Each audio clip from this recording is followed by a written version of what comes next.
Hello बच्चों, मैं आ गई हूँ आपके सामने आज एक नए वीडियो के साथ। और आज मैं बात करूँगी प्लाज्मिड के बारे में। What is plasmid? तो plasmid is extra chromosomal double stranded circular DNA mostly found in bacteria. मतलब बैक्टीरिया में मेन जेनेटिक मटेरियल के अलावा कुछ एक्स्ट्रा क्रोमोसोमल मटेरियल भी होता है जिसको हम प्लाज्मिड कहते हैं। ये मेन जेनेटिक मटेरियल से एसोसिएट नहीं होता है, ये अलग होता है। मतलब में उसका जेनेटिक मटेरियल तो कुछ और है, पर उसके अलावा उसके पास कुछ और नॉन क्रोमोसोमल मटेरियल प्रेजेंट है जो बैक्टीरिया को कुछ एक्स्ट्रा फीचर प्रोवाइड करता है। ऐसा नहीं है कि प्लाज्मिड बैक्टीरिया के सर्वाइवल के लिए नेसेसरी है। बहुत सारे बैक्टीरिया ऐसे भी हैं जिनके पास प्लाज्मिड नहीं होता है, और बहुत सारे बैक्टीरिया हैं जिनके पास प्लाज्मिड होता है। तो plasmid is not necessary for survival. हाँ, ये बैक्टीरिया को कुछ इसेंशियल या कुछ एक्स्ट्रा फीचर जरूर देता है। ऐसा नहीं है कि प्लाज्मिड यूकैरियोट में नहीं मिलते हैं। यूकैरियोट में भी प्लाज्मिड पाए जाते हैं, जैसे ईस्ट में प्लाज्मिड मिलता है। और ऐसा नहीं है कि प्लाज्मिड सिर्फ सर्कुलर इन शेप ही होंगे, लीनियर प्लाज्मिड भी पाए जाते हैं। ओके, देन हमने डिफिनेशन तो समझ लिया कि प्लाज्मिड क्या होते हैं कि extra chromosomal double stranded circular DNA. Plasmid कितने तरह के होते हैं? बहुत तरह के प्लाज्मिड होते हैं, जिनमें से कुछ प्लाज्मिड का नाम मैं आपके आगे लेती हूँ, जैसे F plasmid, R plasmid.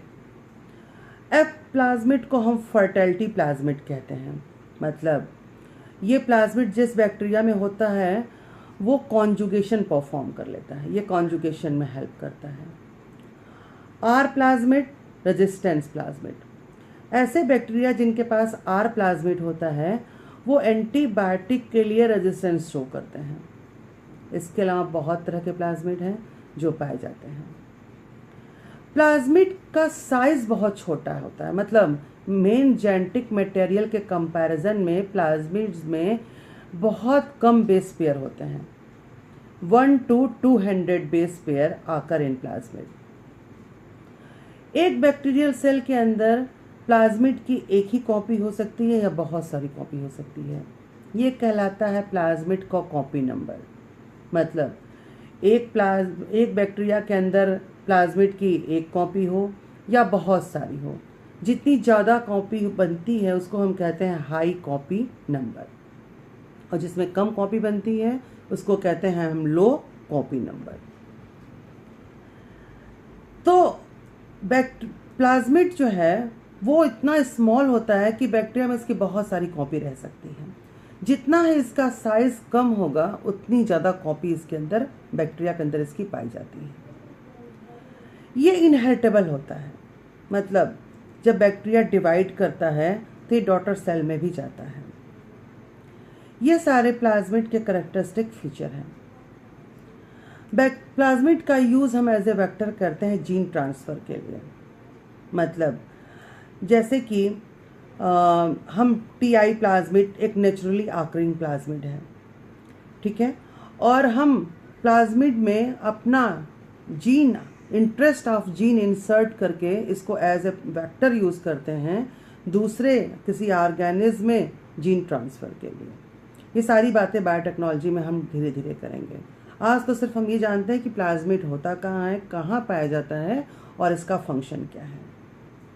Okay, हमने लैब में भी कुछ प्लाज्मिड सिंथेसाइज कर लिए हैं बाय जेनेटिक इंजीनियरिंग मेथड, जिसमें से सबसे कॉमन एग्जाम्पल है PBr322। ये हमारे सिलेबस का पार्ट भी है। प्लाज्मिड को सबसे पहले लेडरबर्ग नाम के साइंटिस्ट ने 1952 में डिस्कवर किया था। तब से लेकर आज तक प्लाज्मिड पर काम होते आ रहा है। जेनेटिक इंजीनियरिंग में इसका बहुत ही यूज़ हो रहा है। बहुत सारे प्लाज्मिड जेनेटिक इंजीनियरिंग के थ्रू बनाए भी जा चुके हैं। ओके, तो आज इतनी बातें प्लाज्मिड के बारे में करते हैं। अगली वीडियो में हम कल फिर मिलेंगे, जिसमें कुछ हम बायोटेक्नोलॉजी से रिलेटेड बातें करेंगे, जिसमें हम रिस्ट्रिक्शन एंजाइम के बारे में पढ़ेंगे। प्लाज्मिड की फिर से कैरेक्टरिस्टिक फीचर समझ लीजिए कि सेल्फ रिप्लिकेबल है, मतलब इसके पास क्या है, ORI। इसके पास एंटीबायोटिक रेजिस्टेंस जीन है, मतलब ये एंटीबायोटिक के लिए रेजिस्टेंस शो करता है। जनरली इसमें एम्पिसिलिन और टेट्रासाइक्लिन का नाम आता है। इन एंटीबायोटिक का असर इस बैक्टीरिया के ऊपर नहीं होता क्योंकि इसके पास इसके लिए रेजिस्टेंस जीन अवेलेबल है। इसके पास ओरिजिन ऑफ रिप्लिकेशन है, इसलिए ये अपनी मल्टीपल कॉपी बना सकता है। That's the characteristic feature of plasmid. Okay, bye.